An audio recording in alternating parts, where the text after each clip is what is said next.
നമസ്കാരം. ന്യൂസ് കേരള പ്രധാന വാർത്തകളുമായി സി കെ നാസർ കാഞ്ഞങ്ങാട്. 63ാമത് സംസ്ഥാന സ്കൂൾ കലോത്സവത്തിന് ഇന്ന് സമാപന സമ്മേളനം ഇന്ന് വൈകിട്ട് 5 മണിക്ക് പ്രധാന വേദിയായ സെൻട്രൽ സ്റ്റേഡിയത്തിൽ ആരംഭിക്കും. പ്രതിപക്ഷ നേതാവ് വി ഡി സതീശൻ സമാപന സമ്മേളനം ഉദ്ഘാടനം ചെയ്യുമെന്ന് പൊതുവിദ്യാഭ്യാസ വകുപ്പ് മന്ത്രി വി ശിവൻകുട്ടി തിരുവനന്തപുരത്ത് വാർത്താ സമ്മേളനത്തിൽ അറിയിച്ചു. ചലച്ചിത്ര താരങ്ങളായ ടൊവിനോ തോമസ്, ആസിഫ് അലി എന്നിവർ മുഖ്യാതിഥികളായി എത്തും. 63ാമത് സ്കൂൾ കലോത്സവത്തിന്റെ സമാപന ദിനമായ ഇന്ന് തിരുവനന്തപുരം ജില്ലയിലെ സ്കൂളുകൾക്ക് അവധി പ്രഖ്യാപിച്ച് തിരുവനന്തപുരം ജില്ലാ കളക്ടർ. ജില്ലയിലെ പൊതുവിദ്യാഭ്യാസ വകുപ്പിന് കീഴിൽ വരുന്ന എല്ലാ സർക്കാർ അൺഎയ്ഡഡ് സ്കൂളുകൾക്കും അവധി പ്രഖ്യാപിച്ചതായി കളക്ടർ വാർത്താക്കുറിപ്പിൽ വ്യക്തമാക്കി.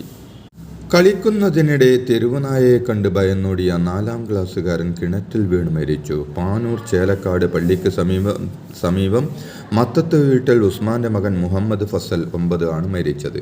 തൂവക്കുന്ന് ഗവൺമെന്റ് LP സ്കൂളിലെ 4ാം ക്ലാസ് വിദ്യാർത്ഥിയാണ് ഫസൽ.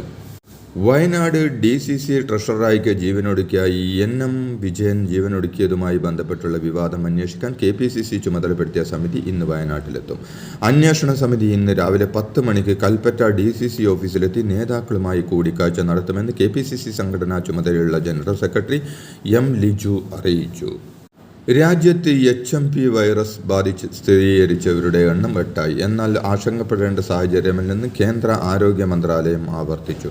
ബോധവൽക്കരണവും നിരീക്ഷണവും ശക്തമാക്കാൻ സംസ്ഥാനങ്ങൾക്ക് നിർദ്ദേശം നൽകി. മഹാരാഷ്ട്രയിൽ 7-13 വയസ്സുള്ള കുട്ടികൾക്കാണ് ഇന്നലെ രോഗം സ്ഥിരീകരിച്ചത്. ഈ മാസം 3-ന് ചികിത്സ തേടിയ കുട്ടികൾ നിലവിൽ രോഗമുക്തരായി ആശുപത്രി വിട്ടു.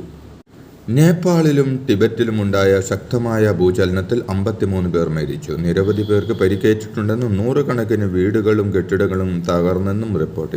ഇന്നലെ രാവിലെ 6:55-നാണ് 7.1 തീവ്രത രേഖപ്പെടുത്തിയ ഭൂചലനമുണ്ടായത്. ബീഹാർ, കൊൽക്കത്ത അടക്കമുള്ള ഇന്ത്യൻ സംസ്ഥാനങ്ങളിലും ഭൂകമ്പത്തിന്റെ പ്രകമ്പനം ഉണ്ടായി. PV അൻവറിന്റെ കാര്യത്തിൽ UDF ഇതുവരെ തീരുമാനമെടുത്തിട്ടില്ലെന്നും അൻവറിന് ആഗ്രഹമുണ്ടെങ്കിൽ ഔദ്യോഗികമായി അറിയിക്കാമെന്നും അപ്പോൾ ചർച്ച ചെയ്യുമെന്നും UDF കൺവീനർ MM ഹസൻ പറഞ്ഞു.